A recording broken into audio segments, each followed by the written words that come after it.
Fala Felipão, fala Vini, bom dia, tudo bem meus amigos? Fala Lucas, turma toda entrando aí, sejam bem-vindos. Hoje a gente vai fazer um bate-papo super legal aqui, um convidado especial, Tio Uli, daqui a pouco ele tá entrando aqui com a gente. Só um segundinho só que a gente já começa, pessoal. Vamos falar um pouquinho aí de mercado, vamos falar aí de alguns setores específicos da bolsa que estão pegando, bastante investidor apreensivo aí com o varejo, as oportunidades, falar um pouco de internacional. Grande Diegão. Niso, um abraço. Ó, o tio Willi tá na área, hein?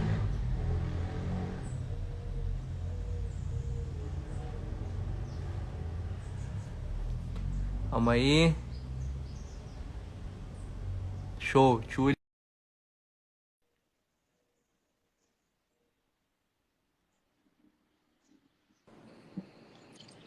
Salve, tio Uli! Fala, Ricardinho, beleza, cara? Satisfação estar aqui no canal do Hub Investidor. É, Que Espero aí prazer ter você. compartilhar muita coisa boa com a tua audiência aí, para a gente dar um caminho para a galera que quer aprender a ganhar dinheiro na bolsa de maneira consistente, gerar renda passiva. Várias pessoas com vários objetivos diferentes, mas eu acho que os ensinamentos aí podem servir para qualquer tipo de objetivo, né?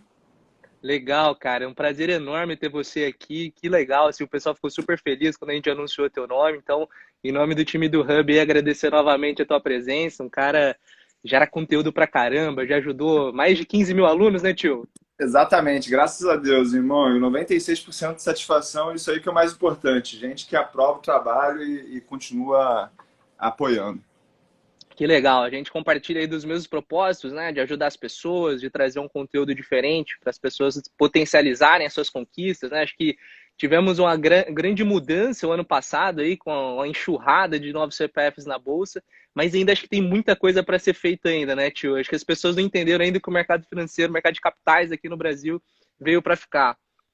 Exatamente. Eu acho que antigamente era uma opção, uma alternativa você entrar na bolsa com as altas taxas de juros nominais que a gente tinha, mas eu acho que com esse novo patamar de juros, as pessoas já entenderam que elas precisam aprender a assumir risco, né? Eu acho que o grande problema do risco é quando você assume ele sem entender as consequências e os possíveis cenários aí que podem te trazer para o caminho do gain ou o caminho do loss. Perfeito, tio. Acho que teve de pessoas aí no começo da jornada de investidor comprando ativos que não sabiam ao menos qual que era o preço justo desse ativo, né? Eu acho que esse é o principal dever do investidor, ter margem de segurança na hora de comprar empresas, né? E é uma coisa que a gente vem batendo muito na tecla. Acho que a gente teve um caso emblemático na nossa bolsa, muita gente comprando COG, né? Comprando um monte de papel sem saber o que valia realmente, a perspectiva do setor. Mas acho que serve como aprendizado, né? E bola para frente aí. Tio Cara, Uli, eu isso acho que tu que falou aí, eu acho que assim, é, é importantíssimo a gente falar para os iniciantes na bolsa, porque as pessoas acham que elas já têm que começar prontas, né? E eu não comecei pronto, eu não estou pronto ainda. Eu acho que a gente, quando tem essa humildade de entender que ninguém sabe o que vai acontecer no futuro do mercado e que o grande trabalho de um bom investidor é controlar o risco, eu acho que a gente começa a ter uma visão mais realista da bolsa, né? Cara, eu, perfeito. assim, demorei tipo 7 anos para realmente entender o que fazia as pessoas terem resultados erráticos, sem consistência, para entrar na consistência. E eu acho que muito disso tá no teu mindset, né? Então, aquelas pessoas que acreditam que, porra, resultado de curto prazo é consistente, eu tenho um É, pouco de dificuldade de perfeito. acreditar nisso, né? Não, total. E aquele negócio, a gente sempre gosta de bater na tecla, né? De, assim, tentar ficar evitando diquinha, né? A primeira dica talvez você consiga acertar, a segunda talvez. Porra, aí você vai na terceira, se você não sabe o que você tá fazendo, você tá tomando uma decisão aí em base, sem conhecer uma pessoa, o histórico dela. Então, realmente, assim, a gente gosta de bater muito nessa tecla de que tem que tomar risco com responsabilidade, saber o que tá fazendo. Super legal. Tiuli, você quer começar contando um pouco aí da tua trajetória para a galera do canal do Hub aqui te conhecer um pouco melhor? E eu também já aproveito, turma que está aqui nos assistindo, não deixem de seguir o Tiuli aí, que todo dia tem muito conteúdo por lá. Pô, gratidão, irmão. Obrigado aí pelo espaço de contar um pouco da minha história. Cara, eu comecei a acordar para a história do mercado financeiro em 1999. Eu tinha 13 para 14 anos e com meu pai e minha mãe tinham um relacionamento muito conflituoso e o problema básico desse conflito era o dinheiro. Eles eram separados, né? Separaram quando eu tinha 1 ano. E aí, quando eu tinha 13 para 14 anos, o meu pai encheu o saco de brigar com minha mãe e falou assim, cara, eu vou começar a dar aqui o dinheiro que eu tinha que dar para ela na mão de vocês, e aí vocês fazem o que vocês quiserem. Aí começou a dar escola, plano de saúde, a porra toda. Olha que interessante, cara. Foi a partir do momento que meu pai começou a me dar o dinheiro para pagar a minha escola que eu parei de ser um mau aluno e comecei a ser um bom aluno. E aí eu comecei a ter a minha primeira lição, que para você estar comprometido com alguma coisa, você tem que estar botando algo nessa sopa, né? Então, eu entendi que a partir do momento que eu estava com a opção de fazer ou não fazer, eu decidi fazer com muito mais intenção. Só que nesse período, coincidentemente, foi quando o Armínio Fraga era o presidente do Banco Central e ele decidiu liberar as bandas cambiais. Antigamente, o dólar, ele tinha uma banda que ele variava por volta de 1,20 ali. Em cerca de 3 meses, o dólar foi para R$ 2. E aí, esse dinheiro aí que o meu pai dava para minha mãe, ele era em dólar. Porque o setor lá que meu pai trabalha é dolarizado, então ele sempre ensinou a gente a pensar em dólar. Que ele falava assim, cara, aqui no Brasil é muita bagunça, sempre se referencie por uma moeda forte, né? E aí, aquele dinheiro meio que dobrou do dia para a noite e eu me interessei em saber por quê. Aí eu comecei a ligar num canal 201 da minha televisão, era tal de Bloomberg. Aí ficava passando um negócio assim o dia inteiro, cara. Aí eu comecei a ler aquilo e, tipo, comecei a ficar apaixonado pelo assunto. Comecei a entender o que era mercado financeiro, aquelas variações. E comecei a botar em renda fixa ativamente, cuidar do meu dinheiro. E aí, por volta de 2004, eu decidi entrar na Bolsa. Esse foi um erro que eu cometi, eu deveria ter começado antes. E esse é sempre o erro que os investidores de longa data falam que eles cometeram, é demorar muito para entrar. Mas lá eu já vinha acompanhando. Então, a crise de 2001, por causa do apagão elétrico, eu acompanhei de perto. Depois a crise entrada do Lula no governo, eu também acompanhei aquilo de perto. Eu me lembro lá que o dólar chegou a R$ 4 naquela época, gente. É como se fosse 9 hoje, sei lá, 8 hoje em dia. Você viu na prática o hedge acontecendo. Foi um pega pra capar enorme, tá? E aí, em 2004, eu comecei, cara, a investir na Bolsa através de fundos de banco, do Bradesco. E esse foi um outro erro aí que eu gostaria de não ter cometido. Logo assim, 6 meses depois, eu entendi que as altas taxas de administração iam corroer o meu dinheiro ao longo do tempo, que na verdade era um jogo que só os bancos ganhavam com aquilo. E eu comecei a fazer os investimentos por conta própria, mas eu já tinha estudado. Só que antigamente, cara, estudar não era uma coisa tão fácil quanto é hoje. Tem hoje muito conteúdo no YouTube, aqui no Instagram, tem o Hub Investidor, por exemplo, aí para ajudar as pessoas a abrirem aí o horizonte delas. Então eu tinha que importar os livros de um site chamado Alta Vista. Não sei se tu chegou a conhecer esse site. Você tem quantos anos? Você tem quantos 32, anos? Lembro. Então tu pegou um pouquinho do Alta Vista. O Alta Vista, galera, para quem não sabe, era tipo o Google da vida, tá? Que nem o Orkut veio antes do Facebook, tinha um tal de Alta Vista antes do Google. E a gente usava muito isso. Tinha vários. Aí eu trazia os livros em inglês, só que eu não sabia falar inglês. Então eu tinha um problema que, além de aprender sobre investimentos, eu tinha que aprender inglês para aprender sobre investimentos. Mas eu sou muito esforçado, cara, muito curioso. Então eu sou assim, eu falo, eu não sou inteligente, mas eu sou o pedreiro mais esforçado da obra, cara. Aí comecei a focar. Eu fazia faculdade de administração e comecei a colar nos professores que falavam de bolsa de valores. Aí quando eu estava fazendo uma matéria chamada Administração Financeira 2, um professor que eu tinha chamado Zezinho, ele começou a ensinar o que era avaliação por múltiplos. E ele falou assim, o Warren Buffett ficou bilionário fazendo isso. E eu nunca tinha ouvido falar quem era o Warren Buffett. Fui lá no Alta Vista, procurei Warren Buffett, encontrei um livro chamado The Making of an American Capitalist, escrito pelo Roger Lowenstein. Aí li aquele livro, era uma biografia não autorizada do Buffett, e fiquei apaixonado por aquele personagem, porque eu tinha muita empatia por alguns pensamentos que ele tinha. É, E é uma lenda. ele pensava muito parecido com meu pai. Então, meu pai sempre foi o meu grande mentor nos negócios. E eu comecei a ver que aquele Warren Buffett pensava igual. Só que meu pai aplicava aquele conhecimento no mundo empresarial, enquanto o Warren Buffett aplicava aquilo na bolsa de valores e no mundo empresarial. Cara, e a primeira vez que eu fui assim aplicar na prática o que o Warren Buffett fazia, eu perdi 350 mil reais. Porque eu achava, cara, eu vou comprar aqui um restaurante. Eu comprei um restaurante por 2 vezes o lucro, né? Só que o restaurante, cara, ele foi à falência, porque não tinha nada a ver com o que eu lia nos livros. E eu falei, caralho, desculpa. Cara, deixa eu.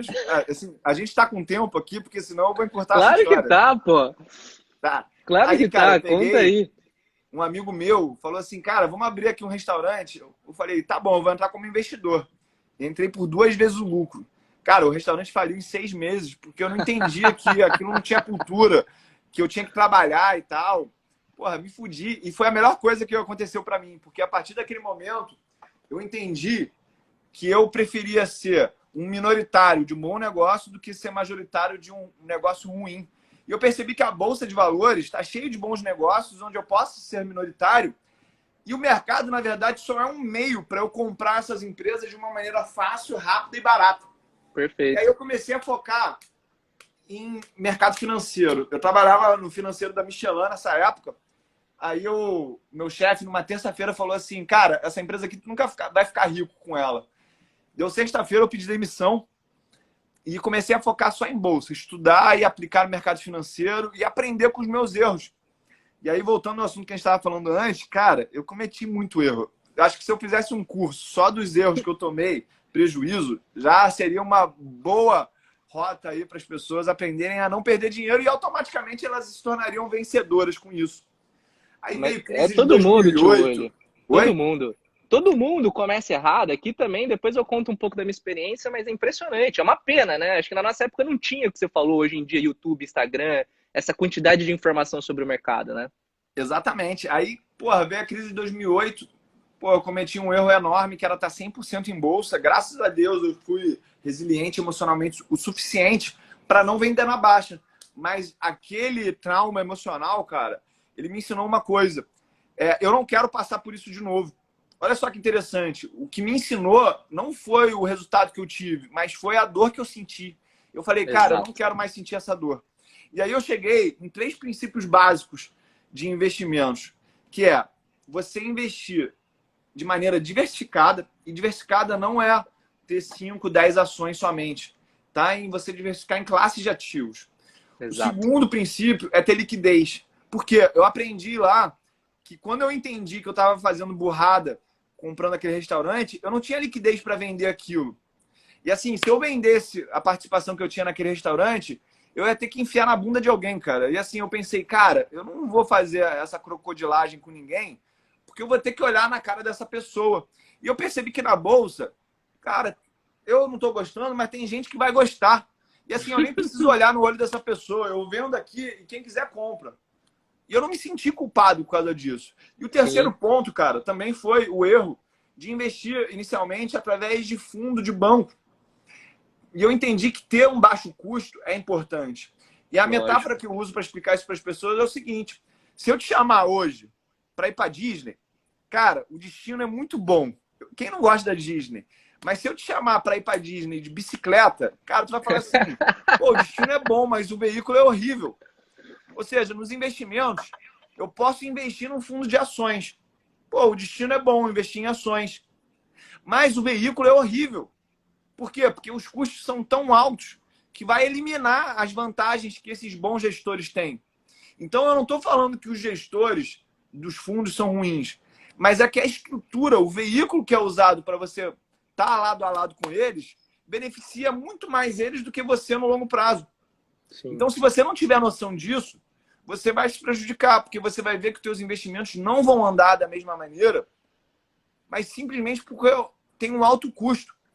Eu não É. sei se você já viu, mas já tentaram comparar a Berkshire Hathaway, que é a empresa que o Warren Buffett é CEO desde 65. Se ele não fizesse a Berkshire Hathaway, se ele tivesse um fundo que cobrasse 2% de administração e 20% de performance, cara, nem o Warren Buffett teria ficado multibilionário do jeito que ele é. Por quê? Porque os custos teriam eliminado essa grande vantagem dele. Ou seja, não é um ataque pessoal contra ninguém, é um ataque contra o estímulo da própria indústria. E isso vai mudar, porque nos Estados Unidos já está mudando, e é uma questão de tempo para mudar aqui no Brasil também. Também acho, concordo, total. E aí eu compartilho dos mesmos erros que você aí, Tchuli. Eu fiz carreira na Ambev, né? E aí com 22 anos eu recebi o meu primeiro bônus, né? Tinha acabado de sair da faculdade, ganhei 15 pau. Falei, puta, eu tô rico, meu, eu tô rico, o que que eu faço com esse dinheiro? Aí eu peguei e falei, cara, esse negócio de bolsa de valores é legal, me interessava na faculdade e tal. Aí fui lá, abri o gráfico de Ambev, era uma empresa que eu trabalhava, confiava pra caramba. Falei, nossa, mas caiu bastante, né? Naquela época tava valendo, sei lá, R$ 62, se eu não me engano. Fui lá, a loucura, né? Dos 15 mil, eu coloquei 12 mil em Ambev. Era todo o dinheiro que eu tinha. De 62, o negócio bateu 76, coisa de 3, 4 meses. Eu falei, nossa, agora eu descobri a fórmula de ficar rico. Só que hoje, né, com a maturidade, com tanto que a gente estuda, assim, você vê que, cara, um monte de erro. Um, não diversifiquei. Dois, estava investindo numa empresa que é a empresa que eu trabalho, né? Então, se a Ambev fosse bem, eu ganharia via bônus, precisaria estar exposto no mesmo ativo via bolsa, né? E acho que esse ponto que você falou das classes de ativo e liquidez é fundamental, né? Então, o que a gente gosta de fazer, cada um tem sua estratégia, mas a gente gosta de fazer a leitura dos ciclos de mercado para entender qual que ponto que a gente está para calibrar os pontos que você falou, que é justamente, né, quanto que eu vou ter de renda fixa, quanto que eu vou pôr internacional, quanto que eu vou colocar em ação e por aí vai. E o outro ponto também que assim foi um aprendizado absurdo para mim é que as pessoas não entenderam a importância de você pensar a sua cabeça em dólar, né? Acho que as pessoas não fizeram conta em um ano o quanto que o brasileiro ficou mais pobre, né, tio? Você pega assim, vou comprar uma TV, vou comprar um rádio, um telefone, ou quero viajar, isso é tudo dolarizado. Então, o cara que conseguir ir para Disney 5 anos atrás, 3 anos atrás, esse cara tem que fazer um esforço 3 vezes maior. Então, a posição em dólar, além de você estar exposto ao maior e melhor mercado do mundo, que é o mercado americano, ou talvez, sei lá, em China, em Ásia, que também acho que é uma posição super interessante, tem o ponto do hedge, né? Que foi o que você falou, que você tinha R$ 1, o negócio virou 2, seu dinheiro dobrou. Então, não dá para a gente ficar aqui esperando que o Bolsonaro, a Dilma, o Lula ou algum político vá salvar o Brasil, porque a gente sabe o quanto de problema que a gente tem por aqui e uma hora isso vai te pegar, né? Cara, muito interessante o que você falou. E assim, galera, assim, a gente pensa muito na comunicação que a gente vai trazer para as pessoas aqui na internet. E a gente não quer falar que, eu pelo menos não quero falar que investimentos solucionam a vida de ninguém, tá? É trabalho mais investimentos que eu acho que é a grande forma do sucesso financeiro. E eu fico pensando que a maioria das pessoas que estão escutando estão no começo da jornada, o grande ativo que elas têm é a sua força de trabalho. Porque enquanto você está no começo da tua jornada profissional, é exatamente o trabalho que vai acelerar os aportes, que vai aumentar o montante. A partir do 7º ano, que eu acredito que você começa a ter um impacto muito maior da tua rentabilidade em relação ao teu aporte. E as pessoas, vamos dar um exemplo aqui, uma pessoa que ganhava R$ 20.000, então vamos botar aqui um valor mais realista, né? Uma pessoa que ganhava R$ 8.000 em janeiro de 2020, ela ganhava US$ 2.000. Só que agora que o dólar está a 6, essa mesma pessoa, ela ganha algo como US$ 1.300. Ou seja, o principal ativo dela, que é a força de trabalho, e eu estou partindo da premissa que as pessoas estão aqui no Brasil, trabalhando aqui no Brasil, você teve uma diminuição do valor desse ativo que é a tua força de trabalho. Então, Perfeito. nada faz mais sentido para essas pessoas do que começar investindo em moeda forte, tipo dólar. Ou seja, as pessoas elas têm um viés natural de investir, primeiro, um home bias. O que é o home bias? Você vai tender a investir em ativos ou em empresas perto do teu CEP. Isso não é só do brasileiro. O japonês tem esse mesmo viés, o americano tem o mesmo viés, o alemão tem o mesmo viés. Então, cuidado com esse viés de investir perto da tua casa. E um outro viés, que foi aqui já mencionado, é o viés da familiaridade. Se eu consumo muito do produto de uma empresa, se eu trabalho para uma empresa, se eu sou fornecedor de uma empresa, eu vou ter a ilusão de que eu conheço essa empresa melhor do que os outros. E eu vou tender a Exato. ignorar esses riscos. É a mesma coisa daquela história, só morre afogado quem sabe nadar. Quem não sabe nadar não entra na água, por isso não morre afogado. Por isso que você tem que ter muito cuidado nas avaliações que você faz para não correr esses riscos de viés familiaridade e o viés caseiro. E qual que é a coisa mais racional para as pessoas fazerem? Começar investindo através de uma carteira diversificada, de baixo custo, de alta liquidez no exterior. E a solução para isso no Brasil chama-se VVB11. Assim, galera, a diferença do meu conteúdo, e acredito que aqui do Hub Investidor também, é que a gente não fica guardando ouro para você. Eu não fico aqui fazendo uma jogadinha. Olha, vem aqui que eu vou te contar aqui nessa salinha o que é o segredo. O segredo já é esse, cara. Começa com o IVVB11, faz uns Ô 10 tio, aportes seguidos nele, que isso já vai adiantar muito a tua vida. ô tio Will, eu não sei se você concorda comigo, mas assim, criou-se uma falsa lenda, acho que no mercado aí, que a palavra diversificação ela está sendo muito mal usada, né? Então, diversificar muito é perigoso. Tipo, diversificar muito você não vai ganhar, não vai ficar rico. Não é a diversificação, turma. Às vezes a gente pega alguns clientes que a gente recebe, eu estou diversificado. Qual que é a tua carteira? O cara tem 35 ativos da B3. Isso não é estar diversificado. Estar diversificado é você ter o balanceamento correto entre as classes de ativo. Então, você vai ter X% em criptomoeda, você vai ter X% em renda fixa, X% em Estados Unidos, X% em Brasil. Isso é uma verdadeira diversificação, porque no final, você tem que ter ativos não correlacionados. Quando eu comprei a Ambev e trabalhava na Ambev, se a Ambev quebrasse, eu me ferrava no salário e me ferrava na minha posição de Ambev. Diferente que se eu tiver, por exemplo, a Berkshire que o tio falou, e se eu tiver uma crise fiscal no Brasil, lá fora não vai nem sentir. Então, diversificar é isso, não é você comprar 30, 40, 50 ações. Concordo Não sei se você totalmente com concorda ou isso aí. não, tio. Concordo totalmente. E, assim, existe uma falácia criada aí por pessoas que passaram o olho em cima da vida do Warren Buffett e não entenderam realmente o que acontece, tá? Primeiro que o Warren Buffett, galera, ele é tipo Pelé. Então, não vai jogar futebol achando que tu é o Pelé, não vai jogar basquete achando que tu é o Michael Jordan, porque o cara é único.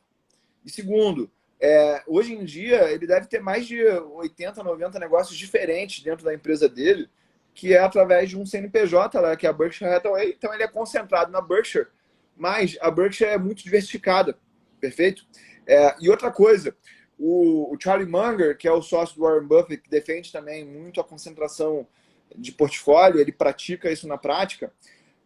Em 73 e 74, ele teve 2 anos seguidos onde ele perdeu 31% em rentabilidade na partnership lá no fundo que ele administrava, e foi isso que levou a ele a ser sócio minoritário da Berkshire Hathaway.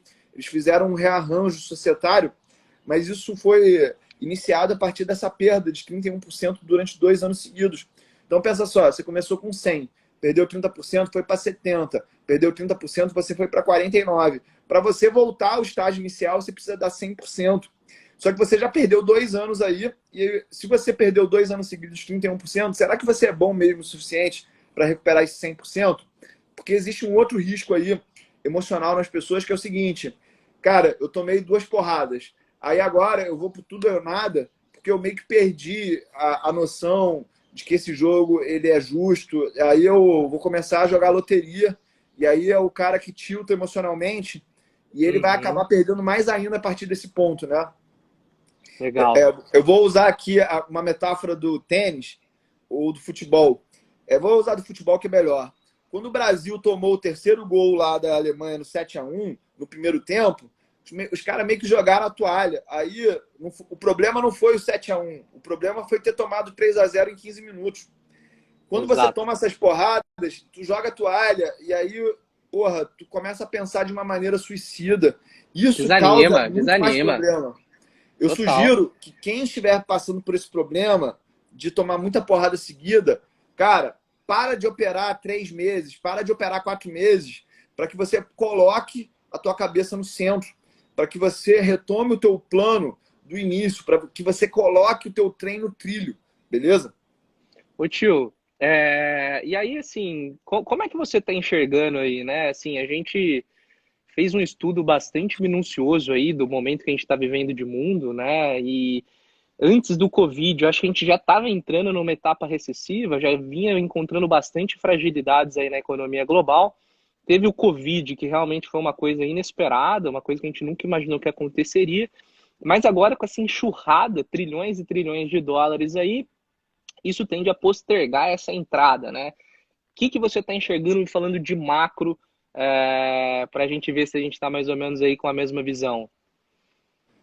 Cara, eu vou falar isso aqui com total respeito, tá? Eu não acredito que o macro ele seja uma boa maneira de você ganhar dinheiro na bolsa. E eu também não acredito que o ganho de PIB per capita ele tenha relação com o retorno por ação. Isso aí mudou na minha cabeça e consolidou essa visão a partir do momento que eu li um artigo feito em 2005 por um acadêmico chamado Jay Ritter. Jay Ritter é conhecido como Mr. IPO, ele é um PhD lá da Universidade de Chicago, e ele pegou os principais mercados do mundo de 1900 a 2001, e ele viu que existe uma correlação negativa, na verdade, entre crescimento econômico e retorno positivo entre as ações. Ou seja, ainda bem que eu li esse artigo, cara, antes dessa questão aí do Covid, porque quando caiu, foi aí que eu acelerei mesmo, porque eu sabia É que as isso, pessoas é iam isso. achar que a bolsa ia cair porque a economia estava ruim, a macroeconomia estava ruim. Na verdade, eu acho que isso aí gerou muito dinheiro, tá? Por quê? Porque as taxas de juros extremamente baixas, elas fazem que a taxa de desconto dos ativos seja menor. E isso faz com que a perpetuidade dos ativos seja mais relevante na precificação atual. Eu não sei se eu estou sendo muito técnico ao falar isso, mas era isso que o governo queria mesmo. Ancorar o preço das ações dos ativos reais lá em cima, para que a gente não tivesse uma corrida em cima das dívidas. Porque se o preço das ações caírem de uma maneira agressiva durante muito tempo, muitas empresas têm uma coisa chamada covenant de dívida. O que é isso? Uhum. Olha, se o preço da ação cair abaixo de tal patamar, a gente vai poder executar algumas dívidas e a execução dessas dívidas podem fazer que alguns acionistas majoritários percam essa posição, que a empresa ela tem que entregar alguns ativos relevantes, algumas joias da coroa. Isso pode desencadear uma queda do dominó no mercado como um todo. Então, os bancos centrais eles defendem com unha e dente essas altas precificações, na minha cabeça, devido a esse risco, tá? Uhum. Eu vou falar mais especificamente do setor de energia, porque a indústria, a cadeia de petróleo e gás, ela é muito relevante no ambiente macro. E Sim. isso tem muita dívida atrelada e isso está relacionado com a saúde financeira dos bancos. Se a indústria de petróleo e gás realmente começar a dar default nessas dívidas, isso vai criar um efeito dominó nos bancos, que os bancos eles vão ter uma queda no patrimônio líquido e talvez a gente tenha uma alavancagem insustentável nos bancos a Perfeito. partir desses fatos, tá? Então, o que eu olho mais é esse tipo de coisa. Mas se a dívida tá alta, tá baixa, cara, assim, eu não levo isso em consideração na hora de investir meu dinheiro e tem dado Legal. certo até agora, tá? Não, perfeito. Assim, o Luiz comentou, né, na crise que gera oportunidades. A minha leitura é exatamente essa, assim, pessoal. Assim, são pouquíssimas vezes que você conseguirá comprar Ibovespa 70 mil, que você conseguirá comprar S&P a 2.500 pontos. Então, tem um cara que a gente gosta muito de acompanhar, que ele serve bastante sobre a forma de filosofia de investimento, que é o Howard Marks.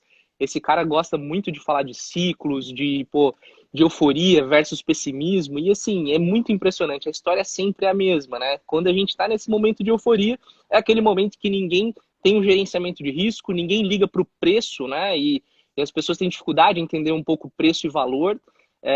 E quando acontece esse momento de pânico, é o momento que, pô, você vai conseguir comprar se você tiver segurança e acesso a boas informações, ativos que vão te gerar retornos absurdamente altos. Então, pô, quem conseguiu comprar Magalu a R$ 30? Quem conseguiu comprar, a gente também aqui, pagamos R$ 32,50. Então, pô, Vale a 36, R$ 38. Assim, Vale estava negociando a uma vez e meia EBITDA, né, Tio Wood? Assim, Então, assim, a gente gosta muito de usar as etapas dos ciclos para fazer a calibragem entre classes de ativo e principalmente liquidez. Mas concordo 100% contigo. O momento de comprar não é comprar a bolsa a 125, 130 mil pontos, e sim nesses momentos que geram pânico, né? E as pessoas não conseguem tomar decisões racionais, vamos falar assim, né?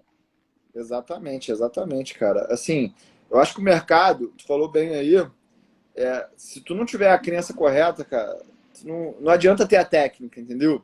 E a gente tem exemplos na história disso. A própria história do Long Term Capital Management, para quem não conhece, gente, foi um fundo criado na década de 90, tipo os Galácticos do Real Madrid. Lembra? Os Galácticos do Real Madrid, Beckham, Figo, Zidane, Ronaldo, Fenômeno, mas não ganharam nada. É. Tu mora onde? Tu mora em que Eu, estado? Ixi, eu já dei uma girada boa no Brasil aí, mas eu tô morando em Curitiba hoje, tio Willi. Tá, teve uma época aqui no Rio que teve o ataque dos sonhos. O Flamengo era Sábio, Romário e Edmundo. E aí fizeram um fundo de investimento chamado Long Term Capital Management, que tinha lá 2 prêmios Nobel na equipe de pesquisadores. Tinha um tal de John Meriwether, que era um maluco muito grande na década de 80, do Salomon Brothers. Quem aí conhece a história do mercado americano sabe quem é esse cara. Só que os caras foram à falência. Por quê? Porque exageraram demais no risco, confiaram demais nos modelos. Ou seja, se você for muito técnico, isso pode te levar a um excesso de confiança que vai te gerar prejuízo também. Ou seja, eu acredito que o grande segredo do mercado está em você ter as crenças certas e ter controle dos teus impulsos emocionais. E Uhum. aí, quando você tem controle dos teus impulsos emocionais, você consegue ver muito mais claramente esse cenário aí que você desenhou, que eu concordo também. Eu acho que o mercado ele está totalmente irracional para um segmento aí de ações e a conta vai vir cara, cara. A conta vai vir cara. Vai. E assim, eu não falo que isso está só no mercado de ações, não. Eu acho que está uma loucura total. Eu vou falar do próprio mercado aqui de influenciadores. A gente vai ver aí daqui a pouco uma onda de IPOs, pessoal comprando conteúdo, de gente que faz finanças, pagando preços. Cara, desde quando falar na internet de investimentos merece tamanhas avaliações, tamanhos preços? Isso aí é sinal de excesso de liquidez no mercado mesmo. Não tô falando que uns não valem, eu tô falando que a Sim, quantidade de sim. gente, dinheiro fácil rolando assim, ele não é normal isso, tá ligado? Ganhar dinheiro assim não é normal. Então, eu É, tô tio Willi, controlando os muito o cheques em risco de branco. exposição atualmente. Eu acho que, assim, tem que estar comprado, porque o grande risco é não estar exposto na bolsa. Só que existem empresas que estão, obviamente, caras, e tem empresas que, mesmo que elas não estejam baratas, você sabe que elas não estão caras. Eu vou dar o próprio exemplo da Berkshire Hathaway. A Berkshire Hathaway, eu não estou falando que ela está barata hoje, mas ela não está cara. Então, se você está com um portfólio, com muita empresa sendo avaliada a múltiplos de vendas, isso já é um sinal de que o pessoal não está olhando o que é importante, porque no final das contas, essas ações elas são avaliadas elas são avaliadas pelo lucro que elas vão gerar no futuro, cara. Entendeu? Exato, exato. Então, Não, por que estão olhando para vendas? Isso aí está totalmente relacionado com o que são os fundamentos do mercado. Eu, essas piadas, tipo Real, Dogecoin, isso é sinal também de que o negócio está exagerado. Ou total. seja, cara, acorda antes que seja tarde, porque tem muita gente vivendo um sonho que vai virar um pesadelo. Exato. Ô, tio Uli, deixa eu te falar. Perguntar o preço e valor, né? Preço, então, turma, é o que você está pagando. Valor é quanto você espera, quanto que realmente vale isso na tua avaliação, né? Então, quando o tio Uli falou que pagou também 32, 33 aí em Magalu. Quando a gente pegou e fez essa análise de mercado para conseguir se expor, né, eu comecei a ver um monte de ativo que, pô, tava negociado a múltiplos, assim, bizarramente, né? Baixos quando você olha tudo, histórico e por aí vai. Então, essa é a diferença básica, né? O preço é quanto que está na tela, né? Você abriu o seu home broker, viu uma Magalu a 32, o valor é o que hoje realmente está valendo, né? Que saiu de 32 para, sei lá, antes do split, cento e alguma coisa. O tio Willi, como é que você está enxergando o varejo aí? O pessoal está sofrendo bastante com as posições, né? Cara, eu acho que faz sentido, está acontecendo o que está acontecendo. A gente está vendo aumento da taxa de juros, aumento do desemprego, tudo isso aí é triste para o negócio. Eu acho que varejo, cara, é um negócio muito cíclico, né? E aí Exato. você tem que saber, se você vai querer, tudo depende muito da tua estratégia, cara. Assim, é complicado falar isso sem ter que abrir esse grande loop, mas eu acredito muito que existem mil e uma maneiras de ganhar dinheiro na bolsa. Senão não teria tanta gente ensinando várias maneiras. E eu não acho que essas pessoas são Exato. mentirosas, mas é que a crença delas está alinhada com a técnica que elas estão usando. Por isso que é tão importante ter a crença certa. Então eu acho que no Perfeito. varejo, a melhor crença é ou você fazer value investing, que é uma técnica onde você vai comparar preço e valor, e normalmente isso vai estar mais abundante, mais empresas oferecendo valor por um preço baixo na hora da crise. Então tu tem que esperar o pessoal descabelar. Eu adoro ver os outros sofrendo. Quando eu estou vendo o pessoal chorando, sofrendo, aí eu começo a tirar o meu dinheiro do bolso, tá? Exato. E aí, uma Exato. outra coisa, assim, cara, se você não tem habilidade para fazer valuation, se você não gosta disso, se você não acredita nisso, eu acho que usar o trend following, que é uma técnica baseada na análise técnica, para achar os momentos certos para comprar e surfar as grandes tendências, tanto de alta quanto de baixa, eu acho que também é uma técnica muito boa. Só que precisa de um outro tipo de crença e precisa de uma técnica apurada, porque não é um jogo de principiante fazer trend following. Legal. Turma, deixa eu agradecer a todo mundo que está aqui, Tchuli. 180 pessoas assistindo a gente. Sexta-feira, feriado, 1 da tarde. Então, Coisa pô, boa, obrigado né? a todo mundo. Pô, demais. Não deixem de seguir o Hub, sigam o Tchuli aí também, bastante coisa interessante sempre, né? O Tchuli sempre trazendo coisas legais.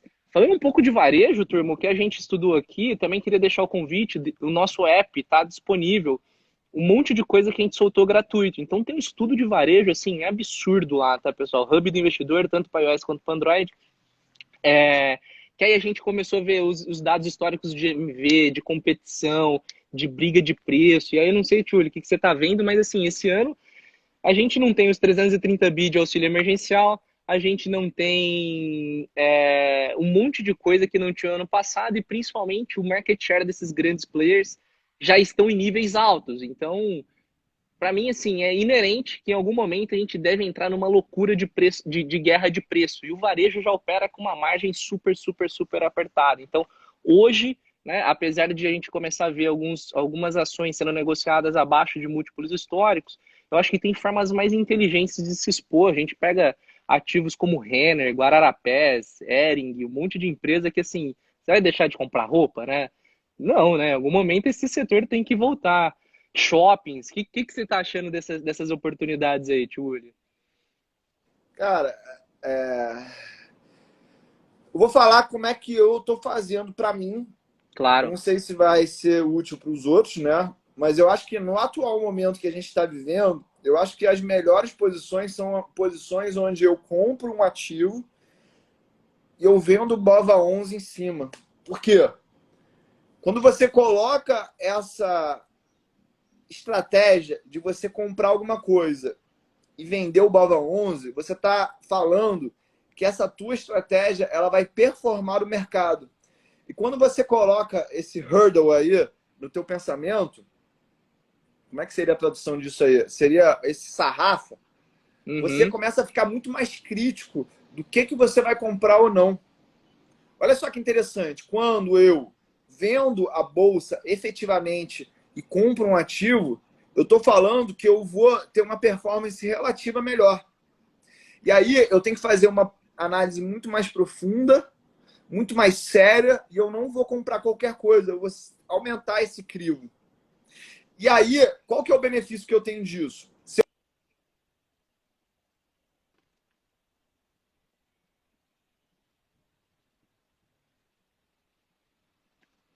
Tchuli, vocês estão me ouvindo aí, turma? Alô, alô, alô. Deixa eu acho que ele caiu aí. Ah, Voltou? voltei, tô aqui. Tá.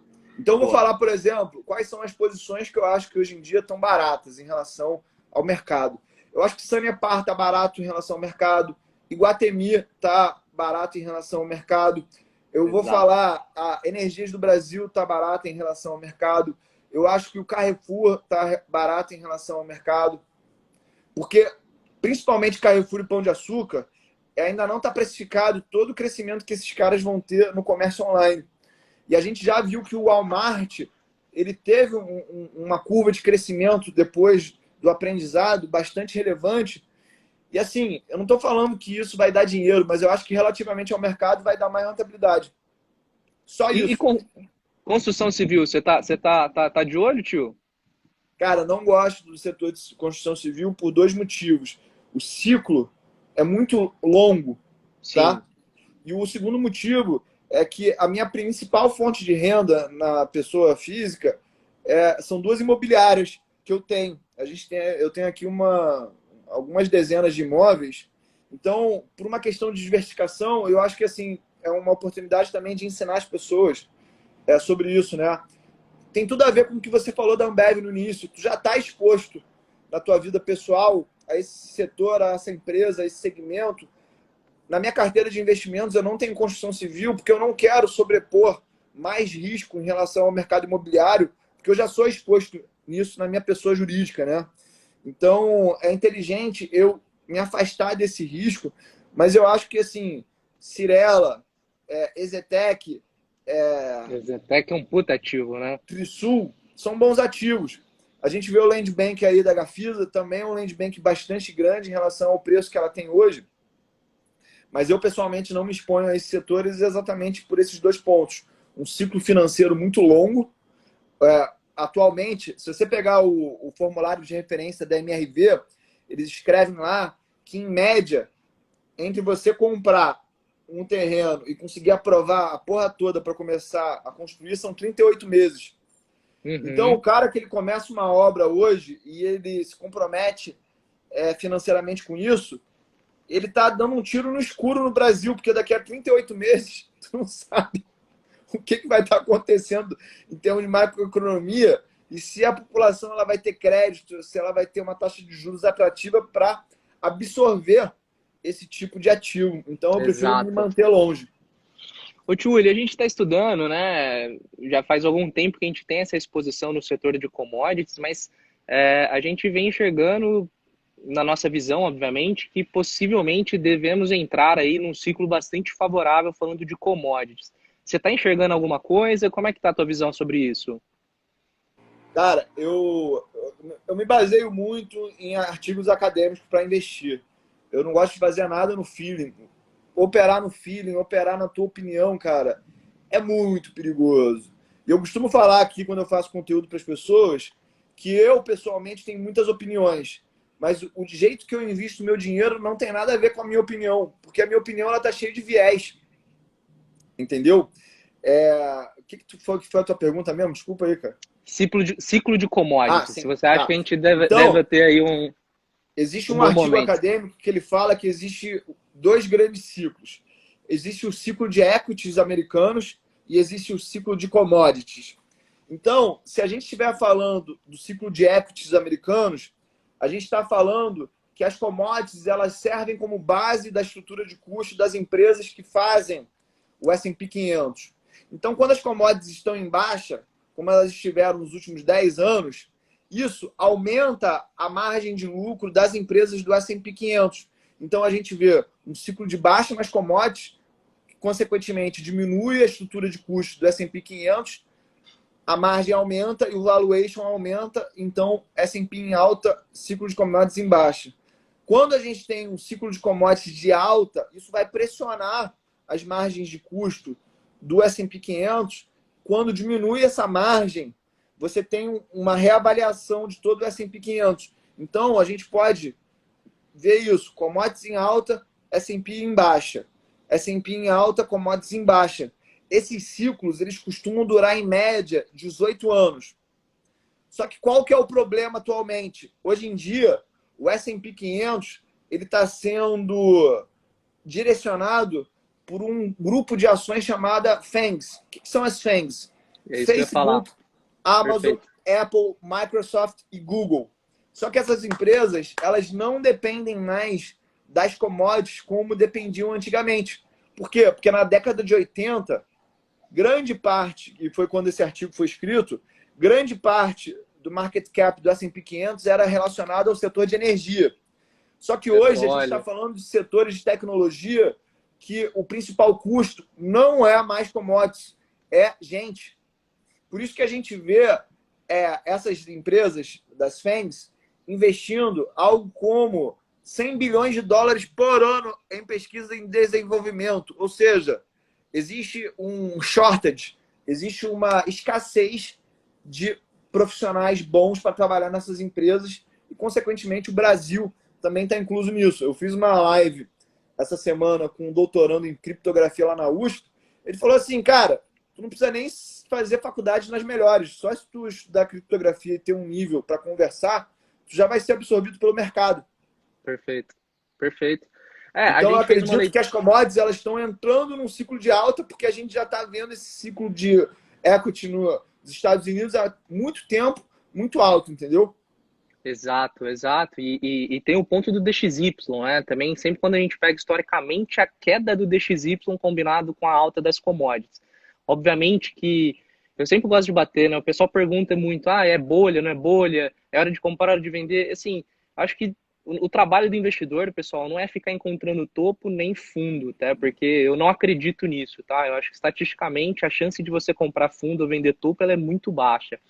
Mas acho que você consegue calibrar suas classes de ativos, sim, de acordo com bastante dados, né, para você entender as etapas. Então, obviamente, 4 mil pontos no S&P, a gente começa a ver múltiplos, assim, que já estavam bem mais altos. E aí eu acho que tem um ponto que, assim, a gente nunca viu, né, tio, essa quantidade de dinheiro infinita que a gente está colocando dentro dos mercados. É 1,9 trilhão que o americano vai começar a receber US$ 1.100. Se ele está desempregado, é mais US$ 300 por semana. Aí o Joe Biden já coloca mais 2,5 trilhões num plano de infraestrutura. De duas, uma, né? Ou o dólar vai se enfraquecer muito, ou a gente deve ver aí um aumento muito grande de inflação. Você acredita que deva ter inflação ou não, tio Willi? Eu acho que já está rolando essa inflação, só que essa inflação ela é setorial, tá? Eu viajo muito para os Estados Unidos, então eu vejo uma curva ascendente nos serviços. Porque a gente vive o seguinte cenário atualmente na economia mundial. A gente cresceu aqui no Brasil, na nossa escola, escutando que existia escassez das coisas. Só que a realidade do mundo hoje, ela não é mais de escassez, na verdade, é de excesso de oferta. Com juros reais nos patamares que a gente está vivendo hoje em dia, o problema não é mais dinheiro. O problema é ideias para você botar o dinheiro. Não tem Por ativo exemplo, suficiente. é assim, se você quiser fazer uma fábrica hoje em dia na China, cara, é muito difícil você não conseguir levantar esse dinheiro. É muito difícil você não conseguir levantar esse dinheiro. Então, a gente vê excesso de produção na porra toda. E aí, o que eu acho que está acontecendo? A gente está passando por uma mudança de paradigma na economia e muita gente não entendeu isso. Por quê? Vamos dizer que a gente vai começar a viver agora uma transformação da expectativa de vida do ser humano. Eu acredito que do mesmo jeito que a gente viveu uma grande revolução com a internet, a gente vai viver agora uma outra revolução. Eu acho que as duas principais indústrias que a gente vai ver despontando nos próximos 20 anos é a indústria de biotecnologia e de nanotecnologia. Então, a partir do Com momento que a gente certeza. conseguir fazer o fígado artificial, a partir do momento que a gente conseguir fazer o pulmão artificial, o coração artificial, a gente vai ver um aumento muito agressivo da expectativa de vida das pessoas. Então, eu acredito que o principal segmento para se investir atualmente é na população octogenária, tá? Porque a população octogenária, ela é a que detém a maior quantia de recursos financeiros no mundo, porque são os baby boomers que detêm realmente Uhum. capital atualmente na sociedade. Então, quando a gente vê essa população octogenária viver com qualidade de vida mesmo, a gente vai ver um aumento do consumo como um todo.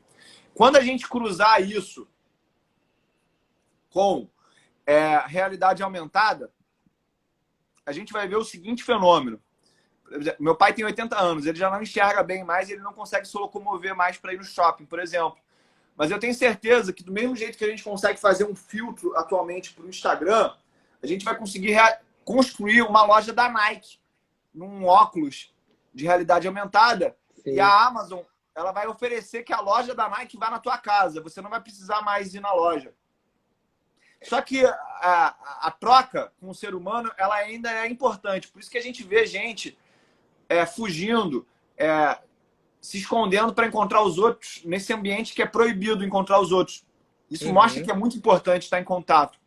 Então, eu acredito que todas essas inovações vão criar uma nova economia que ela não é lastreada na economia real que a gente vê atualmente. Então, quando eu vejo os bancos centrais emitindo trilhões de dólares de moeda, eu acho que essa moeda ela será absorvida por essas novas indústrias.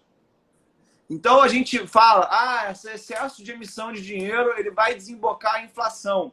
Só que essa inflação ela não chega. Estão falando isso há 13 anos, tá? Eu não estou falando de agora, não. Estou falando de há 13 anos que falavam, lá na crise de 2008, vai gerar muita inflação. E essa inflação não chega, essa inflação não chega, essa inflação não chega. Por quê? Porque esses juros baixos, eles não necessariamente estão jogando dinheiro na economia. Quem entende mesmo o que é o quantitative easing, sabe que essas taxas de juros no longo prazo, que estão extremamente baixas, elas não são reflexo de dinheiro entrando na economia, mas sim de reserva bancária, que é um outro tipo de moeda, que é a troca entre os bancos centrais e os bancos. É a reserva bancária que está sendo emitida e é isso que está ancorando a taxa de juros baixa. O dinheiro entrar na economia real mesmo está acontecendo agora, com o plano do Biden, com esse plano de infraestrutura. Isso realmente é dinheiro entrando e por isso que as commodities elas estão mostrando um reflexo nos preços agora, não nos últimos 13 anos. Então, eu acho que essa economia que Facebook, Amazon, Apple, Microsoft, Google, Netflix, a nuvem como um todo, toda essa economia, ela foi gerada mais de 9 trilhões de dólares de riqueza. E tem que ter um lastro de moeda sendo criado. Por quê? Porque senão a gente veria um outro fenômeno acontecendo na economia. Beleza? Então eu acho que tem muita gente que adora construir uma cadeia de pensamento que faz muito sentido para o pessimismo, mas isso tem uma outra explicação. É uma explicação que é o seguinte: o que nos trouxe como homem até aqui hoje? Foi exatamente quando a gente vivia na floresta, a gente tentava enxergar e dar atenção para aquilo que era perigoso. Por isso que as narrativas de catástrofe, elas prendem tanto a nossa atenção. Porque foi isso que trouxe a gente até aqui hoje. Prestar atenção nos perigos. Só que o mercado financeiro, ele é muito invertido. Aquilo que parece que faz sentido na vida real, normalmente não faz sentido no mercado financeiro. Sim. Entendeu? Exato. Então, assim, é muito fácil eu construir uma narrativa com várias cadeias de raciocínio, mas quando a gente entende também o que é a probabilidade na essência, sabe que quando eu começo a encadear, se isso acontecer, isso vai acontecer, isso vai acontecer, vai acontecer, eu só estou diminuindo a probabilidade de acontecer aquele cenário. Perfeito. Só que as pessoas elas não conseguem se convencer facilmente quando eu chego com o argumento assim, cara, vai dar tudo certo porque a tecnologia vai dar um jeito de resolver as coisas. Esse argumento ele é muito simplista, mas é basicamente o argumento que funcionou nos últimos 100 anos. Teve uma pergunta muito boa aqui, né? Qual que é o impacto da inflação nos Estados Unidos caso aconteça aqui no Brasil?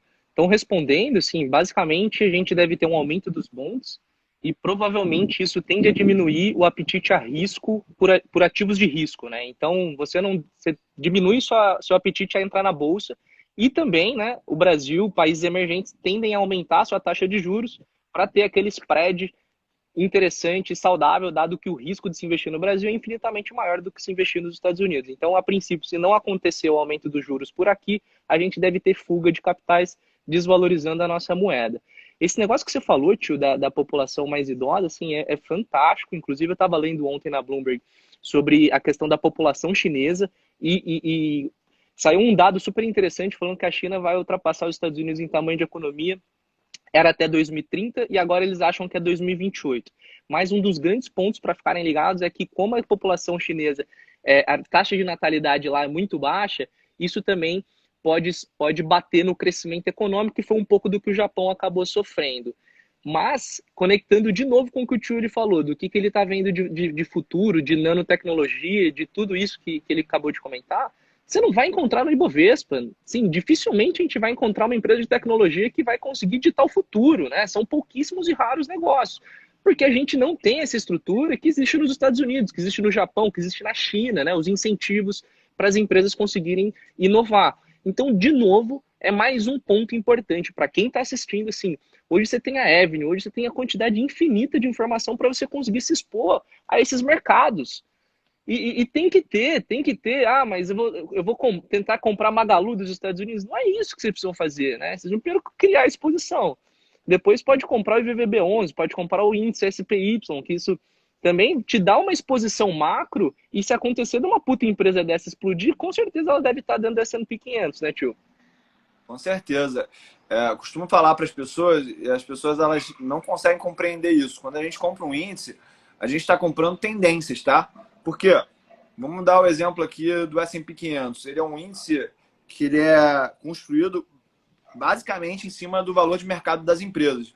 Então, quando a Apple, antes de ter lançado lá o iPhone, ela tinha um valor de mercado muito menor do que tem hoje em dia. Vamos dizer que seria 100 bilhões. Conforme ela foi crescendo e dando certo, ela vale hoje 2 trilhões e 200. Ela foi sendo cada vez mais representativa dentro do S&P 500. É a mesma coisa com a Tesla. Se a Tesla for dar certo, hoje ela representa algo como 1,97% do S&P 500. Para vocês terem noção, a Apple representa algo como 6%. Pô, eu não preciso comprar a Tesla. Se eu acredito na Tesla e eu acho que ela vai ser muito boa, eu posso me expor através do S&P 500. Exatamente. Aí eu vou falar que o IVV é o ETF que eu gosto lá diretamente nos Estados Unidos e aqui é o IVVB11, tá? Então, se eu gosto de Tesla e eu acho que Tesla tá caro, mas eu não quero, eu tô com muito medo de perder essa onda, cara, compra o S&P 500 que ele vai estar exposto nisso aí. Tem um outro ETF, mas é só para investidor qualificado aqui no Brasil, que é o BIYM, que é basicamente essas empresas de tecnologia que representam algo como 29% no S&P 500, elas participam nesse ETF, que é o ETF de tecnologia, que acho que é IYM, lá nos Estados Unidos. Depois eu vou botar isso nos meus stories, vocês percebam lá. Ele já está a 61% com essas ações, ou seja, você pode ter uma estratégia onde esses S&P da vida, essas grandes médias, são o sol da tua carteira. Pensa no sistema solar. Tudo gira em torno do Sol. Você tem estrelas maiores e tem estrelas satélites. Então, você pode pegar uma grande média. É isso aí, Danilo. É o BIYW39. É isso aí mesmo. Então, você pode pegar o S&P 500 através do VVB11, ele ser o Sol da tua carteira. E aí, você pode escolher planetas. Você pode botar esse ETF de tecnologia como se fosse Marte. Você pode colocar um ETF de biotecnologia como se fosse Vênus. Você pode colocar um ETF de prata como se fosse a planeta Terra. E aí, se você quiser fazer o stock picking em algumas ações, você pode fazer a comparação da Lua. Tem o Sol, que é o S&P 500, tem o planeta Terra, que vamos dizer que é um ETF aí de tecnologia, mas você pode escolher comprar a NVIDIA, que é a Lua. Então, você vai fazer um percentual pequeno da tua aposta dentro do teu portfólio, vai aumentar a tua exposição a esse ativo que você acha que você tem um maior conhecimento ou que ele vai bombar mais. Só que isso está de maneira controlada, de maneira lógica dentro da tua carteira. Porque se der errado, você não vai se dar muito mal, entendeu? E investimentos, basicamente, é perder pouco quando você erra e ganhar muito quando você ganha. Perfeito. Beleza? E assim, galera, o S&P 500, ele não deixa de dar bons resultados. O histórico dele é de dar 9, 10% em dólar ao ano, quando a gente investe por longo prazo. Ou seja, é uma ótima rentabilidade. Isso vai proporcionar liberdade financeira, vai proporcionar renda passiva com um risco super controlado. Para quem não sabe, 50% do lucro das empresas do S&P 500 é baseado no exterior, ou seja, você não está investindo só na economia americana, você está investindo na economia mundial. Para vocês terem noção, somente 22% dos lucros do Ibovespa são decorrentes de exportações das empresas brasileiras. Ou seja, um outro assunto que a gente pode entrar aqui em outro momento. Essa história de analisar o Ibovespa em dólar não faz sentido nenhum, tá? Porque o Ibovespa é muito concentrado em produtos que são vendidos em real. Ao longo do tempo, você analisar isso não faz muito sentido na minha cabeça, tá? Mas eu penso basicamente assim. Em termos de aposta, só para falar um pouco mais sobre isso aí, querido, eu acredito que a indústria de semicondutores ela vai ser uma indústria campeã. Naquela historinha lá que na corrida do ouro, no século XIX, nos Estados Unidos, quem ganhou dinheiro foi quem vendeu pá. Eu acho que a pá de hoje em dia, dessa economia que a gente está vivendo, são os semicondutores. E, mais uma vez, a gente não precisa adivinhar as melhores empresas. A gente pode se expor através de um ETF chamado SMH. Tá? S de sapo, M de Maria, H de Ulisses. Tio Uli, né? Ô, tio, e o pessoal esquece que lá fora é um mercado muito mais moderno, né? Então, assim, existe ETF para absolutamente tudo, pessoal. Assim, você pensa no ETF, você vai ter nos Estados Unidos. Eu quero ETF de tecnologia? Tem. Quero tecnologia small? Tem. Quero indústria petroleira? Tem. Eu quero Global Jets, né? Que são todas as aéreas? Tem. Quero turismo? Tem. Então, assim, dado que é difícil e realmente não é fácil você acompanhar o stock picking no mercado americano, stock picking também às vezes nem é tão fácil fazer aqui, imagina no mercado americano. Então, eu sou muito fã, eu acho que é super mais fácil, você torna a vida do investidor mais prática aí, em vez de ficar tendo que se dedicar muito, às vezes estudar a empresa, para você comprar uma empresa com a margem de segurança, às vezes você fazer uma exposição via setor faz sentido também, né? Túlio, 1 hora de bate-papo, como é que tá aí? Irmão, isso aqui é meu prazer. Se quiser continuar aí, se tiver papo, eu tô conversando. Então tá, Peraí, tio, a vamos saber se última a aí pra galera gente tá fechar. gostando, né? Vamos saber se a galera tá Verdade, gostando. verdade. Galera, se vocês estão gostando, senta o dedo aqui nesse coraçãozinho e dá uns comentários aí se gostou. Se eu falei besteira, se eu falei groselha, eu acho que a galera tá achando que eu enchi linguiça aqui nessa 1 hora. Se achar que eu enchi linguiça, fala, enchedor de linguiça do caralho. Aqui a gente tá de boa, feriadão, a gente tá falando de mercado. É só para mostrar que isso aqui não é trabalho, não, galera. Isso aqui é o meu estilo de vida mesmo. Exatamente, é um prazer estar aqui, pessoal. Ô tio, ele dado esse cenário, né, de possível inflação, de essa loucura toda, né, dessa impressão de dinheiro bizarra, você tem alguma coisa em ouro, alguma coisa em cripto? Eu não tenho nenhuma exposição a criptomoedas, eu não entendo desse assunto e eu acho que se eu tivesse que explorar esse mercado, eu usaria análise técnica, tá? Uhum. E funciona muito o trend following para criptomoedas, principalmente o Bitcoin. Eu tenho um aluno que é o Roger Santana, que ele está fazendo isso na prática e aí a gente está monitorando junto com ele. Quando a gente tiver assim evidências claras de que essa técnica ela funciona mesmo com base no que eu ensino para fazer em ações, eu vou vir a público mostrar isso para a galera, tá?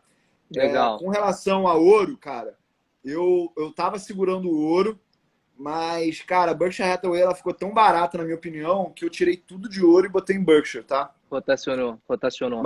Mas eu acredito que, assim, vamos dizer assim, tá para sair um negócio aí que eu vou botar 20 milhões no bolso. O que eu vou fazer com esse dinheiro? Eu vou comprar tudo em ouro e aí vou fazer um long short entre essa carteira que eu acho que vai render mais que o mercado e vender Bova 11 em cima. Eu vou usar o ouro como a garantia para montar essa carteira. É uma Legal, estrutura um pouco mais complexa do que as pessoas estão acostumadas a ver. Mas eu acho que é o que vai fazer mais retorno, tá? Por quê? legal, Porque legal. caso a gente tenha uma inflação realmente alta, esse ouro vai valorizar, o Bova 11 vai cair e essa minha carteira, porque eu sei os fundamentos do que eu estou fazendo, eu acho que ela vai relativamente ter um retorno maior do que o Bova 11. Legal. Deixa eu ver, ó. Perguntaram aqui se deve mudar a matriz energética. Assim, não sei se o Túlio tem uma visão diferente. Eu não tenho dúvida que vá mudar, né? mas não significa que vai mudar para ontem. A minha visão é que pelo menos aí de 2035 até 45, pelos estudos que a gente viu e por vários dados que a gente estudou, não deva ter grandes diferenças e a gente continua altamente dependente do petróleo, tá? Inclusive, hoje a gente tem posição em petróleo, acho que é interessante, tem bastante empresa barata, pagadora de dividendos bizarramente altos aí, mas eu acho que sim, vai mudar rapidamente, mas com as cartas que a gente tem na mesa hoje, não consigo enxergar um cenário muito diferente até 2040. Você vê alguma coisa diferente aí, tio? Cara, eu concordo plenamente com o que você falou. Eu não sei se a galera aí que está assistindo conhece, mas assim, galera, vai na internet, isso é só para quem escuta inglês, tá? Bota assim, Charlie Rose, charlierose.com, tá? Esse cara, ele seria tipo, vamos dizer aqui, seria tipo o Pedro Bial dos negócios dos Estados Unidos. Esse cara fez mais de 200 entrevistas com os maiores líderes políticos, econômicos do esporte do mundo nos últimos 20 anos. Só que ele saiu da cena porque ele foi acusado de assédio sexual, tá? Mas o conteúdo que esse cara gerou, gente, assim, vale mais do que uma faculdade, com certeza. E dentre esses conteúdos, tem lá uma entrevista com o Rex Tillerson.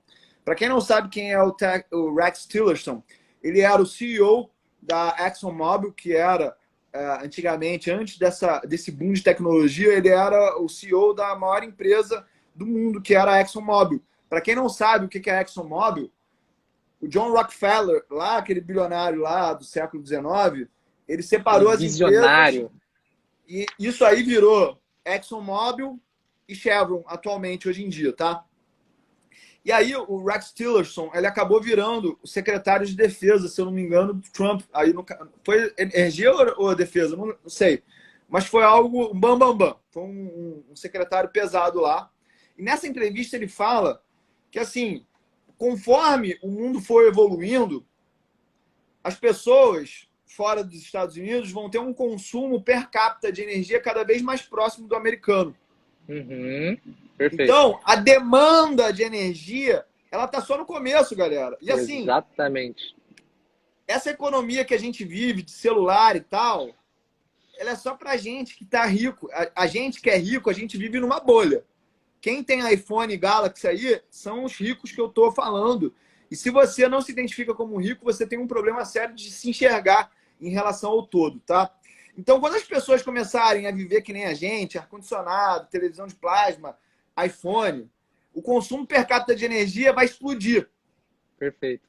E aí não dá para a gente construir painel solar, painel catavento eólico. Eu acredito que a gente vai ter que controlar o sistema de energia nuclear em algum momento, mas isso tudo só vai acontecer porque não dá para a gente suprir essa energia que essa nova economia vai gerar. E aí, por mais que essas fontes de energia cresçam, petróleo vai continuar sendo muito relevante, galera. Exatamente. Julie, a gente foi convidado. Ah, desculpa, termina. E assim, é muito bonito falar, eu quero um mundo verde, mas antes de um mundo verde, as pessoas querem um mundo onde a energia é barata. Se a gente falar assim, olha, você vai ter que usar o Instagram somente 1 hora por dia, porque a gente precisa salvar o ambiente, porque o Instagram ele consome muita energia. Eu duvido que as pessoas vão parar de usar o Instagram. Perfeito. A atividade humana que mais consome energia atualmente é andar de jato. Então é o seguinte, Bill Gates, ele é muito bonitão lá, falando verde, verde, verde. Só que é o cara que provavelmente que mais consome energia no mundo individualmente, porque ele anda no jato dele particular de 100 milhões de dólares, ele e mais 3 pessoas. E assim, todo mundo que eu conheço que ganha um cascalho, a primeira coisa que quer fazer é o seguinte, pegar um avião e ir para Disney, pegar um avião e ir para a Europa. Ou seja, além da gente aumentar o nosso consumo per capita de energia devido a esses gadgets eletrônicos, quando a gente começar a ganhar dinheiro, a gente vai começar a voar cada vez mais de avião. Exato. E aí eu vou ter que conectar com outro assunto, que é o seguinte. Existe um livro chamado Meus Anos à Frente da General Motors, do Alfred Sloan. Para quem não sabe, a unidade de negócios do MIT é o Alfred Sloan, por causa desse cara. Foi o cara que destronou o Henry Ford do topo da cadeia alimentar da indústria automobilística. Pensa basicamente que o Henry Ford é o Steve Jobs. Imagina o cara que vai substituir o Steve Jobs no mundo da tecnologia. Era esse Alfred Sloan. Ou talvez seja a comparação Bill Gates para Steve Jobs. E esse cara, ele conta que o início da indústria automobilística é exatamente você ter um avião particular hoje em dia. Ou seja, lá em 1900, quem tinha um carro era equivalente a quem tem um avião particular hoje em dia.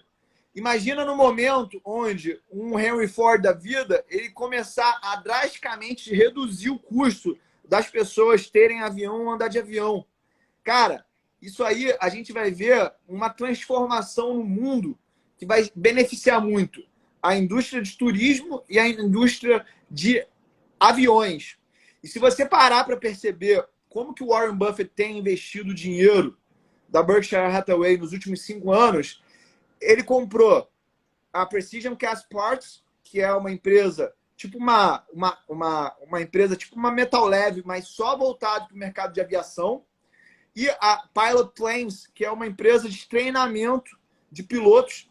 E eu acho que o Warren Buffett ele já viu essa transformação que a gente vai viver nos próximos 50 anos, de que é uma explosão realmente das pessoas se deslocando através dos ares, porque isso vai ficar muito mais seguro, muito mais barato.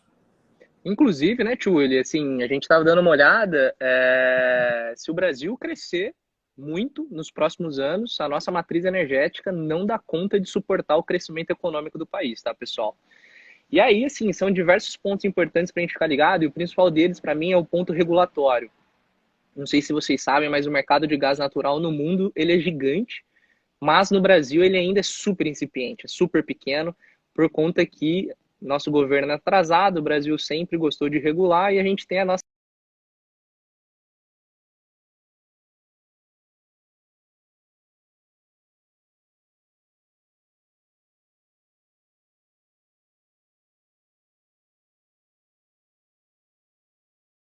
que vai ajudar bastante a destravar valor. Oi, Túlio, tá ouvindo aí? Acho que deu uma travada para mim aqui. Eu não sei se a galera É, travou também. eu, Galera, eu, travou aqui para vocês também ou foi só para mim? Se travou para vocês, eu vou pedir para tu repetir, porque eu não escutei nada, tá?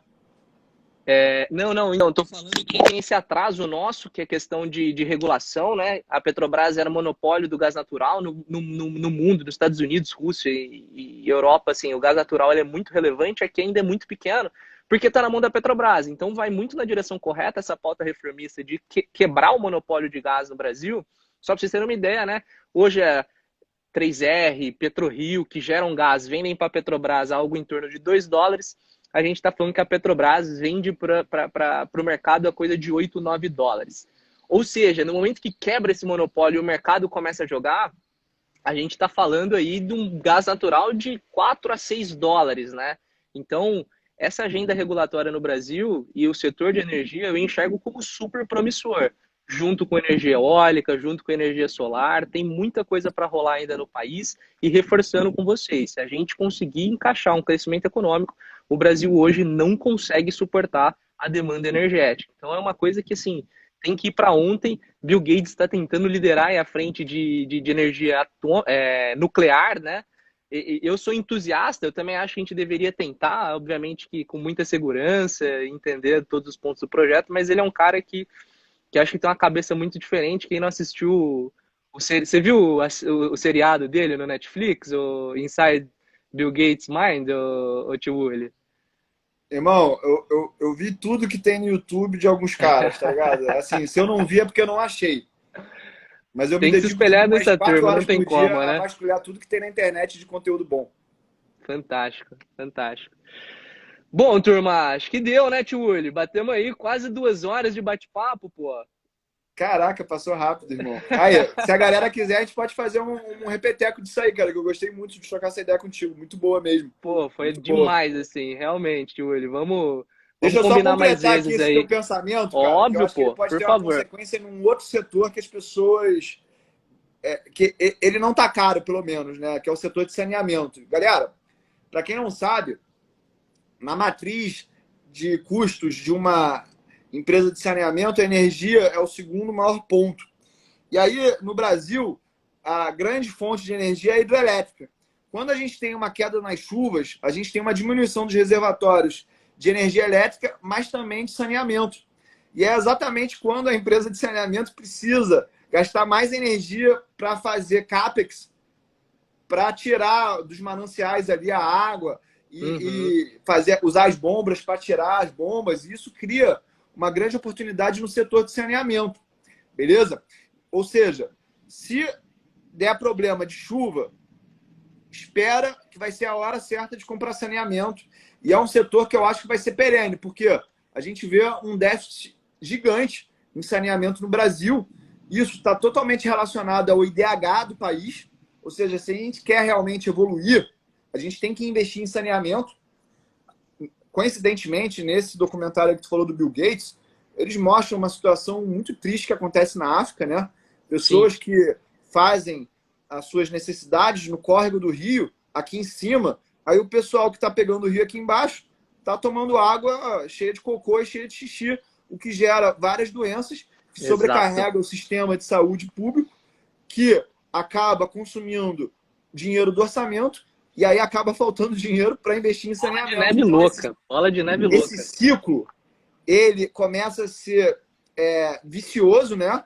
E eu acho que no momento que a gente derrubar essa lei no Brasil de que o sistema de saneamento ele tem que ser estatal, a gente vai ver também um destravamento de valor muito grande. E essas empresas de saneamento, quando a gente compara com os Estados Unidos, elas mereciam múltiplos muito maiores em relação ao seu valor patrimonial, porque elas podem ter é, é, uma estrutura financeira muito mais otimizada, tá? Então, eu acho que, pô, essa aí pode ser, para quem pensa num Brasil que vai dar certo, pode ser uma grande porrada que não está precificada e, assim, tá longe disso acontecer, na minha opinião também. Bom, vamos ficar de torcedor aqui. Eu também, querendo ou não, sabemos das dificuldades do Brasil, mas acredito que, como um bom brasileiro, aí a gente tem condição de fazer o Brasil dar certo. Respondendo o pessoal, tá, turma? A live vai ficar salva sim no nosso canal do Hub Investidor. De novo, turma, não deixam de seguir nosso canal, sigam o Tio Uli aí também para mais conteúdos. Tio Uli, imensamente grato aí pela essa bate-papo aí, por essa masterclass, assim, feedbacks ótimos, já estou recebendo, WhatsApp aqui tá 50 mensagens. Obrigado a todo mundo que participou aqui com a gente, interagiu, foi um prazer enorme estar com vocês. Tamo junto, irmão. Sucesso aí. E, pô, obrigado por me botar lá no grupo do WhatsApp lá, tá? Tamo junto. que, que isso, tamo junto, tio Uli. Estando O no Rio pessoal aí, tá eu quero. Vamos ver se a gente encontra. Um Me chama abraço, aí, hein? tamo junto. Tamo junto, um Abraço. abraço, tchau, tchau.